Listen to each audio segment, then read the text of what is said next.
Last के 2 intake का cut off है वो फिर मेल कैंडिडेट हो या फिर फीमेल कैंडिडेट हो, ठीक है, 22 नंबर ही जा रहा है। एक्स ग्रुप का जो कट ऑफ है मेल कैंडिडेट हो या फीमेल कैंडिडेट हो 22 नंबर ही जा रहा है, क्योंकि फेज 2 जो होता है वो थोड़ा सा मतलब ठीक ठाक होता है, मेडिकल एग्जाम एयरफोर्स का नेवी के कंपेयर में अच्छा होता है, और फिर बाकी वो लोग मेरिट पे जाके फाइनल बढ़ा देते हैं।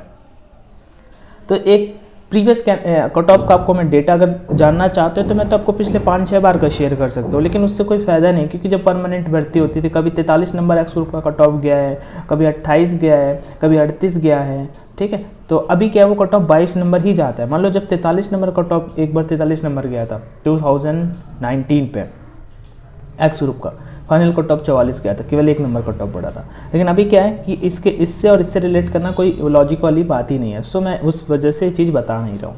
आगे हम आ जाते हैं, पहले हम बात कर लेते हैं अभी लास्ट इनटेक का जो इनिशियल कट ऑफ था वो कितना था। तो एक्स ग्रुप का जो मेल कैंडिडेट का कट ऑफ था वो सर 22 नंबर केवल गया था, आउट ऑफ 70 की बात करो। वाई ग्रुप का अगर मेल की बात कर लेते हैं तो ये था आपका 34 नंबर, पॉइंट में मैं नहीं लिख रहा हूँ, ठीक है। वहीं पर अगर एक्स ग्रुप के फीमेल कैंडिडेट की बात कर लेते हैं तो 22 नंबर, और यहीं पर वाई ग्रुप पे अगर फीमेल की बात कर लेते हैं, ठीक है, एक्स ग्रुप पे फीमेल हो गई, वाई ग्रुप पे अगर फीमेल की बात कर लेते हैं तो यहाँ पे 33 नंबर, ये आपका लास्ट टाइम का कट ऑफ था। अभी फाइनल कट ऑफ आया वो कितना गया है, तो ये जो एक्स का है ना 22 से 31 फाइनल गया है, वाई का मेल का 34 से 36 गया है, ये 22 से 27 गया है, और ये 33 से आपका 36 हो गया है, ये आपका फाइनल कट ऑफ है, ठीक है। तो डेफिनेटली यार यहाँ पे देखोगे ना 22 नंबर काफ़ी कम है, पेपर इतना डिफिकल्ट एयरफोर्स का नहीं आता। जिनको अगर डिफिकल्ट लग रहा है भाई आपने पढ़ाई नहीं करी है, नहीं तो एयरफोर्स का पेपर आर्मी जीडी के बाद सबसे ईजी होता है, ठीक है।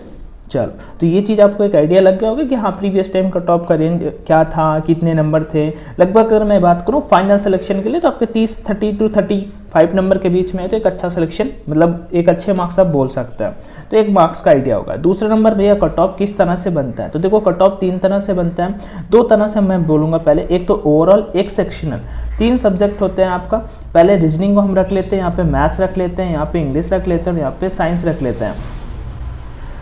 रीजनिंग वाले में रागा आ जाएगा, इंग्लिश दोनों में कॉमन होता है। तो देखो रीजनिंग का जो मार्क्स आपको मिनिमल लाने होंगे वो 15 मार्क्स लाने होंगे पास होने के लिए। मैथ्स में पास होने के लिए मिनिमल आपको 8 मार्क्स, इंग्लिश में पास होने के लिए आपको 8 मार्क्स, और साइंस में पास होने के लिए, साइंस मतलब फिजिक्स में पास होने के लिए आपको 8 मार्क्स, ठीक है। ये टोटल हो गए यहाँ पे। ओवरऑल तो देखो यहाँ पे 24 बनना है, लेकिन हो सकता है आपका 22 ही कट ऑफ जाए, ठीक है। 2 सेक्शन वो साथ साथ कर सकते हैं, इससे ज़्यादा आपका जो सेक्शनल कट ऑफ है वो सेक्शनल कट ऑफ नहीं जाएगा, ओके। एयरफोर्स का जो एक्स ग्रुप का मैं कट ऑफ बताने वाला हूँ, ये हर चीज़ आपको समझ में आ गई कि किस तरह से वो लोग कट ऑफ डिसाइड करते हैं कि हाँ ये और ये सेक्शन वाइज। उसके बाद ओवरऑल कट ऑफ अलग बनती है। ओवरऑल कट ऑफ कैसे बनाते हैं वो लोग, जैसे एक्स ग्रुप का जो वो एक कट ऑफ सेट कर देंगे कि 28 नंबर, और वाई ग्रुप का कट ऑफ सेट कर देंगे 33 नंबर, ओके। और सेक्शनल कट ऑफ के हाँ इंग्लिश में आपको 10 नंबर लाने हैं, रागा में आपको 15 नंबर लाने हैं, ऐसे तो 25 ही होते हैं, लेकिन ओवरऑल आपके 33 से ज़्यादा आने चाहिए, ओके। तो आई होप ये चीज़ आपको समझ में आ गई होगी। बहुत सारे कैंडिडेट का होगा सर नॉर्मलाइजेशन का क्या ख्याल होता है, नॉर्मलाइजेशन का बता दीजिए। तो नॉर्मलाइजेशन आपका यहाँ पे रेलवे, बैंकिंग या फिर मैं बात करूँ एसएससी के एग्जाम्स की तरह नहीं होता है। इसमें क्या होता है कि हर एक सब्जेक्ट वाइज आपका जो मार्क होता है वो बढ़ता है। जैसे इंग्लिश में आपने 17 क्वेश्चन राइट किए तो आपका इंग्लिश में जाके वो मार्क्स हो जाएंगे 19.253465 ऐसे करके पॉइंट में मार्क्स यहाँ पे बढ़ता है। ओवरऑल फिर बाद में आपका कंक्लूजन आता है। तो ऐसा नहीं होता कि ओवरऑल आपका, जैसे कि आपने मान लो मैं कहता हूँ रागा 50 नंबर का पेपर दिया, आपके 33 नंबर आपने स्कोर किए, तो वो फिर रागा वाले सेक्शन पे अलग बढ़ेंगे, इंग्लिश वाले सेक्शन पे अलग बढ़ेंगे, और ओवरऑल काउंट होके आ जाएंगे। और 2-3 नंबर जितने भी पड़े ऐसे करके आपका यहाँ पे नॉर्मलाइजेशन होता है। शिफ्ट 18 की थर्ड शिफ्ट मुझे कैंडिडेट ने, काफ़ी सारे कैंडिडेट ने कॉमन कमेंट किया कि भैया 18 की थर्ड शिफ्ट मतलब ठीक थी। तो बेसिकली सबको अपनी शिफ्ट अच्छी वो लगती है, बाकी इतना ज़्यादा डिफिकल्ट पेपर तो नहीं आता। लेकिन हाँ फिजिक्स का सेक्शन इस बार अच्छा देखने को मिला है, लेकिन कोई दिक्कत नहीं, कट ऑफ 22 नंबर से कम नहीं जाएगी एक्स ग्रुप पे, ओके।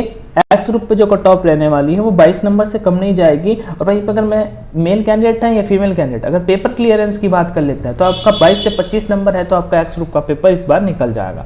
अगर वहीं पे बात कर लेते हैं वाई ग्रुप के कैंडिडेट है, आप मेल कैंडिडेट हैं फीमेल कैंडिडेट है, तो अगर 32 से 35 नंबर है तो आपका एक अच्छा स्कोर है आपका पेपर निकल जाएगा। आपको स्टेज 2 की प्रिपरेशन रनिंग के लिए आपको जाना चाहिए, स्टेज 2 के लिए जीडी की प्रिपरेशन करनी चाहिए। और जीडी के लिए मैंने बैच भी लॉन्च किया है, मैं शॉर्ट में आपको साथ में शेयर भी कर देता हूँ। बाकी कोई डाउट है तो कमेंट सेक्शन या फिर मुझसे टेलीग्राम पे पर्सनल पे मैसेज करके पूछ सकते हो @AnshuSingh2 पे। थोड़ा सा मैं आपको बता देता हूँ उसके बारे में। इस बार आपके अगर एक्स ग्रुप में 25 के आसपास, मतलब 25 नंबर 22 से 25 के बीच में हो जाना है, और वहीं पे अगर वाई ग्रुप पे 35 प्लस हैं तो पक्का हो जाएगा। 32 से 35 के बीच में भी हैं तो हो जाएगा। मैं मेल एंड फीमेल दोनों कैंडिडेट के बारे में यहाँ पे बात कर रहा हूँ। सो यहाँ पे अगर मैं शॉर्ट में बोलूँ तो ये क्लासें अपन 25 तारीख से स्टार्ट करें। एयरफोर्स स्टेज 2 के लिए कंप्लीट प्रिपरेशन यहाँ पे अपन करवाने वाले हैं। क्लास PDF प्लस प्रैक्टिस सब कुछ होगा, मतलब क्लास आपको मिलेंगे 100 तक टॉपिक आपको मिलेंगे, साथ ही साथ हम उसका एक्सपेक्टेड प्रीवियस करंट सारे टॉपिक कर लेंगे। उनकी डेली PDF मिलेंगे, न्यूज़पेपर के आर्टिकल मिलेंगे, प्रैक्टिस वगैरह हम सैटरडे संडे जीडी कंडक्ट कराएंगे। और बैच के लिए आप यहाँ पे इस ID पे मैसेज करके मुझसे कोई भी क्वेश्चन डाउट आस्क कर सकते हैं। बैच स्टार्ट हो रहा है 25 नवंबर से, कंप्लीट रहने वाला है फिजिकल मेडिकल और जो भी रीमेडिकल जो चीज़ें आपकी आएंगी वहाँ पे हम सब कुछ आपको बताने वाले हैं। बाकी डाउट हो तो आप यहाँ पे आज कर लीजिएगा। हमने पहले भी करा रखा है, फर्स्ट बैच में 97.25% कैंडिडेट ने क्लियर किया था, सेकंड बैच में 90% कैंडिडेट ने क्लियर किया है। यहाँ पे डेटा PDF वगैरह सब कुछ अवेलेबल है। ज्वाइन करने के लिए कुछ नहीं करना, फी 249 रुपीज़ पे करके इस QR कोड पे, और ये जो ID है ना इस पे मुझे आपका अपना नेम और नंबर और पेमेंट का स्क्रीनशॉट भेज देना इस ID पे। एक चीज़ और याद रखना, फीमेल कैंडिडेट को नंबर नहीं शेयर करना। कोई और डाउट है तो आज कर लीजिएगा। जय हिंद, बाय बाय।